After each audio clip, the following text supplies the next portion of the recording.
This is a reading from the Poem of the Man God by Merville Torda, Volume 2, Episode 170, The Sermon of the Mount, the Beatitudes, Part 1, 24th of May, 1945. Jesus speaks to the apostles, allotting a place to each one, so that they may direct and watch over the crowd who are climbing up the mountain since the early hours in the morning, with sick people whom they carry in their arms or in stretchers, or who have dragged themselves along on crutches. Among the people there are Stephen and Hermas. The air is clear and rather chilly, but the sun soon softens the fresh mountain air, which on its turn moderates the heat of the sun, drawing benefit from it, as it becomes pure and cool, but not sharp. The people sit on the stones scattered in the little valley between the two crests, but some wait for the sun to dry the grass, wet with dew, so that they may sit down on the earth. There is a huge crowd from all the districts in Palestine, and the people are of all conditions. The apostles disappear in the multitude, but like bees that come and go from the meadows to the beehives, now and again they go back to the Master to inform him, to ask for advice, and for the pleasure of being seen near him. Jesus climbs a little higher up than the meadow, which is at the bottom of the little valley. He leans against the rock and begins speaking. Many have asked me, during a year of preaching, "You say that you are the Son of God. Tell us, what is heaven? What is the kingdom? What is God?" Because our notions are hazy. We know that there is heaven with God and the angels, but no one has ever come to tell us what it is like, because it is closed to righteous people. They have also asked me what the kingdom is and what God is, and I have endeavored to explain to you what the kingdom is and what God is. I have striven not because it was difficult for me to give an explanation, but because it is difficult for many reasons to get you to accept the truth that clashes, as far as the kingdom is concerned, with a multitude of ideas which have arisen over the centuries, and as far as God is concerned, with the sublimity of his nature. Others have also asked me, all right, that is the kingdom and that is God. But how do we achieve them? Here again I have tried to explain to you patiently the true spirit of the law of Sinai. Who abides by that spirit conquers heaven. But to explain the law of Sinai to you, it is necessary to make you hear the loud thunder of the lawgiver and of his prophet, who, while promising blessings to obedient believers, threaten terrible punishments and maledictions to those who disobey. The epiphany of Sinai was frightful, and its dreadfulness is reflected in the entire law, and has been reflected throughout centuries and in all souls. But God is not only a legislator. God is a Father, and a Father of immense goodness. Probably, nay, certainly, your souls are not in a position to rise and contemplate the infinite perfections of God, and his goodness least of all, because goodness and love are the rarest virtues amongst men. The reason is that your souls are weakened by original sin, by passions, by your own sins, by your own selfishness, and the selfishness of other people. The former closes your souls, and the latter irritates them. Goodness, how sweet it is to be good, with no hatred, no envy, no pride. How sweet it is to have eyes that look only for love, and hands that stretch out only in gestures of love, and lips that utter only words of love, and a heart above all, a heart that full only of love urges eyes, hands, and lips to acts of love. The most learned amongst you know with which gifts God had enriched Adam, both for himself and for his descendants. Also the most ignorant amongst the children of Israel know that there is a soul in us. Only the poor heathens are unaware of this royal guest, of this vital breath and celestial light that sanctifies and gives life to our body. But the most learned know which gifts were given to man and to the soul of man. God was not less munificent to the soul than to the flesh and blood of the creature made by him with a little mud and his breath, as he gave the natural gifts of beauty and integrity of intelligence and willpower and the capability of loving oneself and other people. He also gave moral gifts and the subjection of senses to reason. Therefore the wicked captivity of senses and passions did not permeate the freedom and control of Adam and of his will, with which God had gifted him. Thus he was free to love, free to wish, free to enjoy injustice, without what makes you slaves, causing you to feel the bite of the poison that Satan spread, and which now overflows, carrying you out of the limpid riverbed onto the slimy fields and putrescent ponds where the fever of carnal and moral senses ferments. Because you must realize that also the concupiscence of thought is sensual, and they received supernatural gifts, that is, sanctifying grace, a heavenly destiny, the vision of God. Sanctifying grace, the life of the soul, the most spiritual thing deposited in our spiritual soul, the grace that makes us children of God, because it preserves us from the death of sin, and who is not dead lives in the house of the Father. Paradise, in my kingdom, heaven. What is this grace that sanctifies and gives life and kingdom? Oh, not many words are required. Grace is love.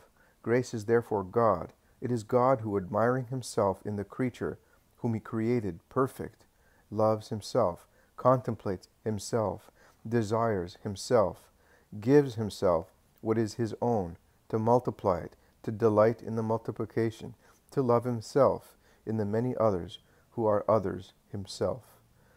O my children, do not defraud God of his right, of this right of his. Do not deprive God of what belongs to him. Do not disappoint God in his desire. Consider that he acts out of love. Even if you did not exist, he would still be infinite, and his power would not diminish. But he, although he is complete in his infinite, immeasurable measure, does not want anything for himself and in himself which he could not, because he is already infinite, but for creation, his creature. He wants to increase his love for all rational creatures contained in creation, and therefore gives you his grace. Love, that you may carry it in yourselves to the perfection of saints, and you may pour this treasure, taken from the treasure that God has given you with his grace, and increased by all the holy deeds and all your heroic lives of saints, into the infinite ocean where God is, into heaven. You are divine reservoirs of love. That is what you are, and no death is given to your being, because you are eternal, as God is. Beings like God, you shall be, and there will be no end to your being, because you are immortal, like the Holy Spirits that supernourished you, returning to you enriched by their own merits. You live and nourish, you live and enrich, you live and form the most holy thing, which is the communion of the spirits, from God, the most perfect Spirit, down to the last born baby, who sucks his mother's breast for the first time. Do not criticize me in your hearts, O learned men. Do not say, he is crazy, he is a liar, because he speaks foolishly, saying that there is grace in us when sin has deprived us of it. He lies, stating that we are already one thing with God. Yes, there is sin, and there is separation. But before the power of the Redeemer, sin, the cruel separation between the father and the children, will collapse like a wall shaken by a new Samson. I have already got hold of it, and I am shaking it, and it is about to fall. And Satan is trembling with wrath and impotence, as he can avail nothing against my power, and he realizes that so much prey is being snatched from him, and that it is becoming more difficult to drag man to sin. Because when I will have taken you to my Father through me, and you have been cleansed and strengthened by my blood and sorrow, grace will come back to you, lively and powerful, and you will be triumphant, if you so wish. God does no violence to your thoughts or your sanctification. You are free, but he gives you back your strength. He gives you back your freedom from Satan's empire. It is up to you to take upon yourselves the infernal yoke, or to put angelical wings on your souls. It depends on you, with me as your brother to guide you and nourish you with an immortal food. You may ask, how can one conquer God and his kingdom through a milder road than the harsh Sinai one? There is no other road but that one. But let us look at it not from the point of view of a threat, but from the point of view of love. Let us not say, woe to me if I do not do that, trembling with fear of sinning, of not being able not to sin, but let us say, how glad I will be if I do that, and with the impulse of a supernatural joy, full of happiness, let us rush towards these Beatitudes, brought about by compliance with the law, as roses sprout from a thorny bush. How happy I will be if I am poor in spirit, because mine shall be the kingdom of heaven. How happy I will be if I am gentle, because I shall have the earth for my heritage. How happy I will be if I mourn without rebelling, because I will be comforted. How happy I will be if I hunger and thirst for justice more than I do for bread and wine to satisfy the flesh, because justice will satisfy me. How happy I will be if I am merciful, because I will have divine mercy shown me. How happy I will be if I am pure in heart, because God will bend over my pure heart, and I will see him.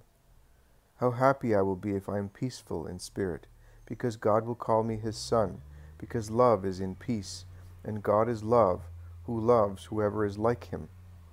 How happy I will be if I am persecuted in the cause of right, because God, my Father, to reward me for my earthly persecution, will give me the kingdom of heaven. How happy I will be if I am abused and accused falsely for being your son, O God. It must not cause me desolation, but joy, as it will make me equal to your best servants, to the prophets, who were persecuted for the same reason, and with whom I firmly believe I shall share the same great eternal reward in heaven, which is mine. Let us look thus at the way of salvation, through the joy of saints. How happy I will be if I am poor in spirit. O satanic thirst for wealth! To what frenzy lead both rich and poor, the rich who live for their gold, the ill-famed idol of their ruined spirits, the poor who live hating the rich because of their gold, and even if they do not murder them physically, they curse the rich, wishing them all sorts of evil. It is not enough not to do evil. One must not even wish to do it. He who curses, wishing calamities and death, is very like him who kills physically, because he wishes the death of the person he hates. I solemnly tell you that such a wish is like an action held back. It is like a fetus conceived in a womb and formed, but not yet ejected. A wicked desire corrupts and ruins man, because it lasts longer than a violent action, and is deeper than the action itself. If a rich man is poor in spirit, he does not sin for the sake of his gold, but he turns his gold into sanctification, because he turns it into love. Loved and blessed, he is like spring water that saves travelers in a desert, as he gives generously, without avarice, happy to be able to relieve desperate situations. If he is poor, he is happy in his poverty, and eats his bread which is sweetened by the joy of being free from the thirst of gold. He sleeps free from nightmares, and gets up well rested for his tranquil work, which is always light, when done without greed or envy. What makes man materially rich is gold. What makes him morally rich are his affections. Gold comprises not only money, but also houses, fields, jewels, furniture, herds, everything, in other words, that which makes life wealthy materially. Affections include blood or marriage ties, friendship, intellectual soundness, public offices. As you can see, if for the first group a poor man can say, "Oh, as far as I am concerned, providing I do not envy those who are rich, I am all right because I am poor, and thus I am settled by force of circumstances." With regard to the second group, also a poor man must be careful, because also the poorest man can become sinfully rich in spirit. Who is immoderately attached to a thing commits a sin. You may say, are we then to hate the wealth that God granted us? Why then does he command us to love our fathers, mothers, wives, children, and say, you shall love your neighbor as yourself? You must distinguish. We must love our fathers, mothers, wives, and our neighbor, but in the degree indicated by God, as ourselves, whereas God is to be loved above everything, and with our whole selves. We must not love God as we love the dearest people among our neighbors, because a woman suckled us, or because she sleeps on our chest and procreates children for us, but we must love him with our whole selves, that is, with all the ability to love that is in man, the love of a son, of a husband, of a friend, and, do not be scandalized, the love of a father. Yes, we must have for the interests of God the same care that a father has for his children, for whom he lovingly protects his wealth and increases it, and he takes care of it, and is anxious for their physical growth and intellectual education, and for their success in the world. Love is not an evil, and must not become an evil. The graces which God grants us are not evil, and must not become so. They are love, granted out of love. We must make a loving use of such wealth, granted to us by God in personal affections and in worldly goods. And only he who does not make an idol of such wealth, but uses it to serve God in holiness, shows that he has no sinful attachment to it. One then practices that holy poverty in spirit that deprives itself of everything, in order to be more free to conquer God, the holy, supreme wealth. To conquer God, that is to have the kingdom of heaven. How happy I will be if I am gentle. This may seem to be in contrast with the facts of daily life. Those who are not lowly seem to be prominent and successful in their families, towns, and countries. But is theirs real triumph? No, it is not.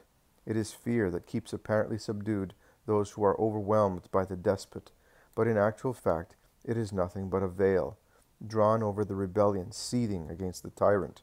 Irascible and overbearing people do not win the love of their relatives, of their own citizens, or of their subjects. Neither are intellects or souls convinced to follow the doctrines of masters who impose themselves by stating, "I said so, thus it is." Such masters only create self-taught men seeking the key that can open the closed door of a wisdom or of a science which they feel to be, and actually is the opposite of what is imposed on them. Those priests who do not endeavor to conquer souls by means of a patient, humble, and loving kindness do not win any souls to God, but they look like armed warriors who start a fierce attack. Such is their intolerant rashness in dealing with souls. O poor souls! If they were holy, they would not need you, O priests, to reach the light. They would already have it within themselves. If they were just, they would not need you, O judges, to be put under the restraint of justice, as they would already have justice within themselves. If they were healthy, they would not need a doctor. Be therefore gentle. Do not put souls to flight. Attract them through love, because lowliness is love, as poverty in spirit is love. If you are such, you will have the earth for your heritage, and you will take this place to God, whereas before it belonged to Satan, because your lowliness, which besides love is also humility, will have overcome hatred and pride, expelling from souls the vile king of hatred and pride, and the world will belong to you, that is, to God, because you will be the just souls that will acknowledge God as the absolute master of creation, to whom praise and blessing are due, and everything else which belongs to him. How happy I will be if I mourn without rebelling. Sorrow is on the earth, and sorrow wrings tears from men. Sorrow did not exist, but man brought it onto the earth, and because of his corrupt intellect, he continuously strives to increase it in every possible way. Besides diseases and calamities ensuing from thunderbolts, storms, avalanches, earthquakes, man, in order to suffer, and above all to make other people suffer, because we would like only other people to suffer, and not ourselves, the effects of means studied to make people suffer. Man invents deadly weapons which are more and more dreadful, and moral hardships which are more and more cunning. How many tears man wrings from his fellow man through the instigation of his secret king, Satan. And I solemnly tell you that those tears are not an impairment, but a perfection of man. Man is an absent-minded child, a thoughtless, superficial child, a backward-born child, until tears make him an adult, thoughtful, intelligent person. Only those who weep or have wept know how to love and can understand. They know how to love their weeping brothers, how to understand them in their grief, how to help them with their goodness, which is fully aware how bitter it is to weep alone. And they know how to love God, because they have realized that everything is grief except God, because they have understood that sorrow can be soothed if tears are shed on God's heart. And they have also realized that resigned tears, which do not cause faith to be lost, or prayer to become barren, and which loathe rebellion, such resigned tears change nature, and instead of sorrow, they become comfort. Yes, those who weep, loving the Lord, will be comforted. How happy I will be if I hunger and thirst for justice. From the moment he is born to the moment he dies, man craves eagerly for food. He opens his mouth at his birth to get hold of his mother's nipple. He opens his lips to swallow some refreshment in the throes of death. He works to feed himself. He makes a huge nipple of the world, from which he sucks insatiably for that which is perishable. But what is man? An animal? No, he is a son of God. He is in exile for a few or many years, but his life does not come to an end when he changes his dwelling. There is a life in life, as there is a kernel in a nut. The shell is not the nut, but it is the kernel inside the shell that is the nut. If you sow a shell, nothing will come up, but if you sow the shell with the kernel inside it, a big tree will grow. The same applies to man. It is not his flesh that becomes immortal, but his soul, and it is to be nourished, to take it to immortality, to which the soul, out of love, will take the body in the blessed resurrection. Wisdom and justice are the nourishment of the soul. They are taken as food and as drink, and they strengthen, and the more one takes of them, the more grows the holy eagerness to possess wisdom and know justice. But the day will come when the holy, insatiable hunger of the soul will be satisfied. It will come.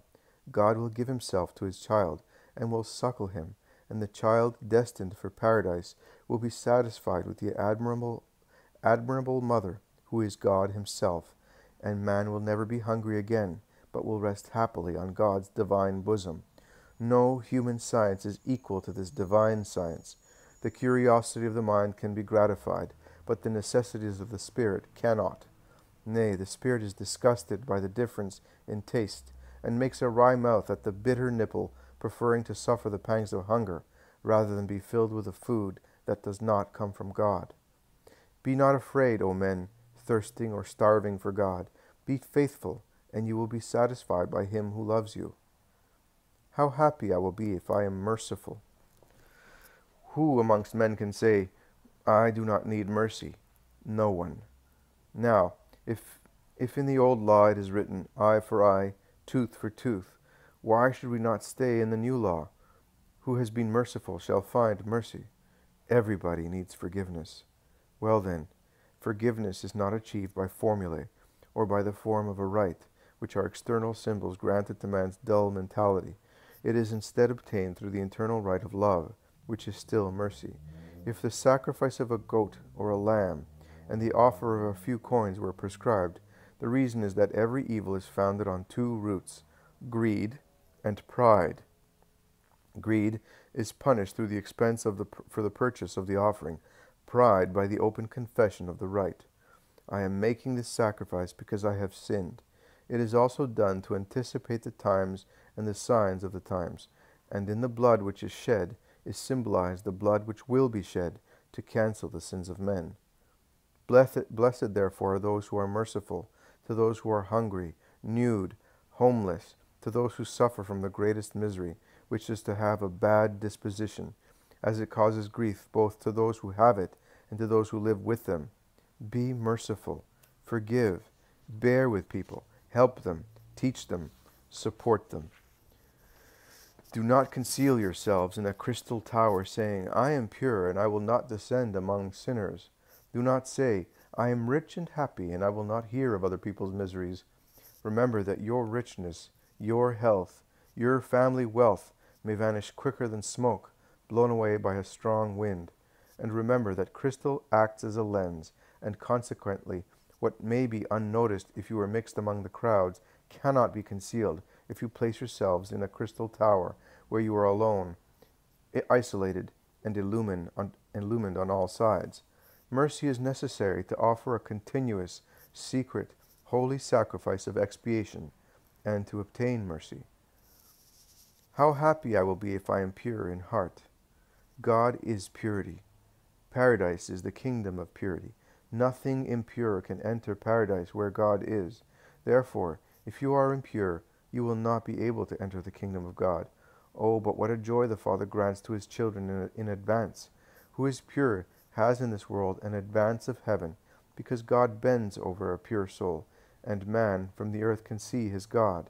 He is not familiar with the taste of human love, but relishes the flavor of divine love, to the point of being enraptured, and can say, I am with you, and you are in me. I therefore possess you, and I recognize you as the most loving spouse of my soul. And believe me, who has God enjoys substantial changes of which he himself is unaware, and thus becomes holy, wise, strong. Words embellish his lips, and his actions acquire a strength that is not of the creature, but comes from God who lives in it. What is the life of those who see God? A beatitude. And do you wish to deprive yourselves of such a gift for the sake of fetid impurities? How happy I will be if I am peaceful in spirit. Peace is one of God's characteristics.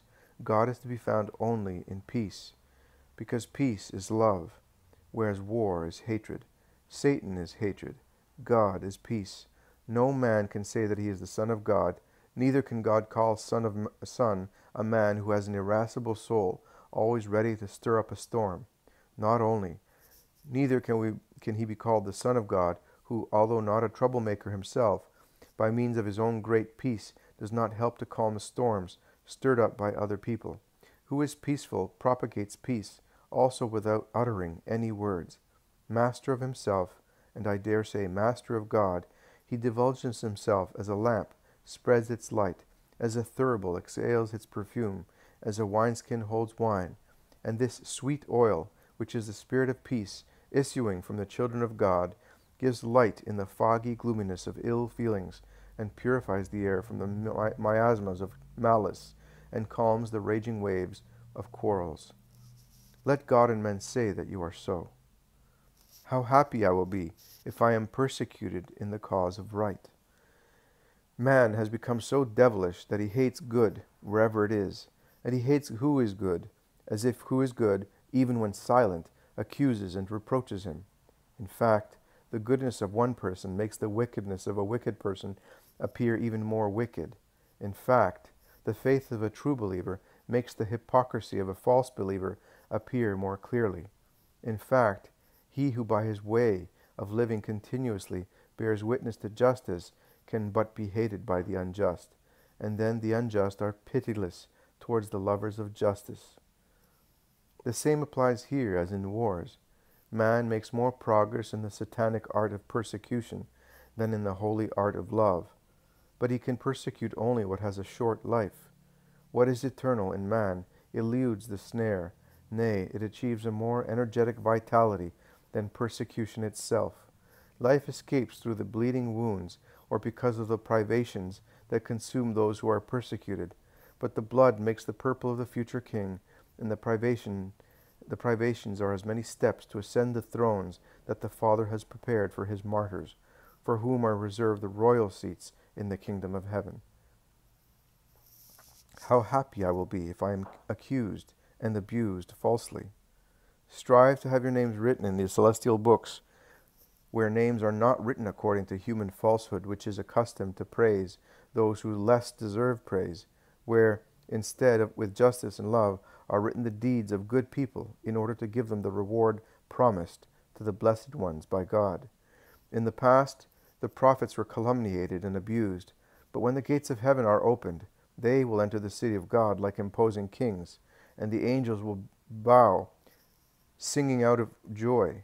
You too, who have been abused and accused falsely for being the children of God, will have a heavenly triumph. And when the time comes to an end and paradise is full, then every tear will be dear to you, because through it you will have conquered the eternal glory, which I promise you in the name of the Father. Go, I will speak to you again tomorrow. Only the sick people should remain, that I may relieve them from their pains. Peace be with you, and may the meditations on salvation lead you, through love, on to the road, the end of which is heaven.